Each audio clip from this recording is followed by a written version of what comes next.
ሴቶች ከአንተ ጋር እንዲቆዩ ከፈለግ የምትሰጣቸውን ትኩረት ዛሬ ሆኖ በግማሽ ቀንስ። በግንኙነት ውስጥ መቅረብ ብቻ ሳይሆን መች መራቅ እንዳለብህ ማወቅ በራሱ የቻለ አቅም ወይም ደግሞ ኃይል ይሰጣል።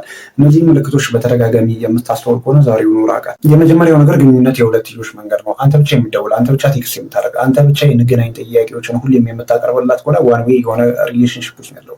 ስለዚህ ማድረግ ያለብህ ወሳኙ ነገር ለ2 ሳምንት ምንም አይነት ኮንታክት ከሷ ጋር ሳታደርግ ወይም ደግሞ ሳትደውላት ቴክስትም ሳታደርግ ሙሉ ለሙሉ ከህይወቷ ጥፋ። ያን የማትፈልግ ከሆነ ወይም ደግሞ ያንተ መጥፋት አሳስባ ቼክ የማታደርግ ከሆነ ከዛ ግንኙነት ውስጥ ሙሉ ለሙሉ ልትወጣ ይገባል። ምክንያቱም ያቺ ልጅ አንተ አይደለችም፣ ጊዜህን ብቻ ነው እየወሰደች ያለች። ሁለተኛው ለስሜትህ ምንም አይነት ቦታ የማትሰጥ ከሆነ አንተ ግንኙነቱ አሳስቦህና ገደው የሆኑ ጥያቄዎችን ስትጠይቃት፣ ለምሳሌ ለምንድነው በተደጋጋሚ የምጠፊ ወይም ደግሞ የማትደውይልኝ የመሳሰሉ ነገሮችን ስትነግራት ስሜትህን የምታቃልለው ከሆነ ወይም ደግሞ ቀለል የምታደርግበት ከሆነ አንተ እኮ አከብደኸው ነው እንጂ ነገሩ ኖርማል ነው ምናምን የምትል ከሆነ አደገኛ ሁኔታ ውስጥ ያለው። ምክንያቱም ተመሳሳይ ስሜት እየተሰማቸው አይደለም። አንተ ወደ ጥልቁ ገብተሃል፣ ነገር ግን እሷ ደግሞ ሃይላይት ነው ግንኙነቱን የያዘችው። ስለዚህ እዛው ጋር በቃ ይልትል ይገባል። ሶስተኛው ነገር ቀዳሚ ሳይሆን አማራጭ መሆን ስትጀምር፣ ሁሌም እርሷ ስትፈልግህ አንተ ትገኛለህ፣ ነገር ግን ደግሞ አንተ ስትፈልጋት በአንጻሩ ምንም አይነት ሪስፖንስ ከእሷ አታገኝም። እንዳልኩ ሁሌም እሷ ስትፈልግ ብቻ ነው አቬሌብል የምትሆንልህ። አንተ ግን የንግናኝ ጥያቄዎችን ስታቀርብ ላሽ ትላለች ወይም ደግሞ ልታገኝ አትፈልግም።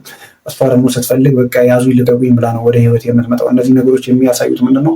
አንተ ለእሷ ባጣ ቆየኝ ወይም ደግሞ ኦፕሽን ብቻ ነህ፣ ቀዳሚው አይደለም፣ ፕራዮሪቲ አትሰጥም። ስለዚህ እዛ ጋር በቃ ይልትል ይገባል። አንተ ምንድነው በህይወትህ የሚገባ ሰው አለ አይደለ? ለዛ ሰው ነው ጊዜ መስጠት ያለብህ እንጂ ሰው ጋር ችክ ማለት የለብህ። ምክንያቱም ፍቅር ችክ ስላልክበት አይደለም፣ አንዳንዴ በመተው ውስጥም አለ። አራተኛው ነገር ተደጋጋሚ ወሬ ታወራላችሁ፣ ነገር ግን ደግሞ ምንም አይነት የባህሪ መሻሻል አሪያም ደግሞ የባህሪ ለውጥ የማይኖር ከሆነ ነው።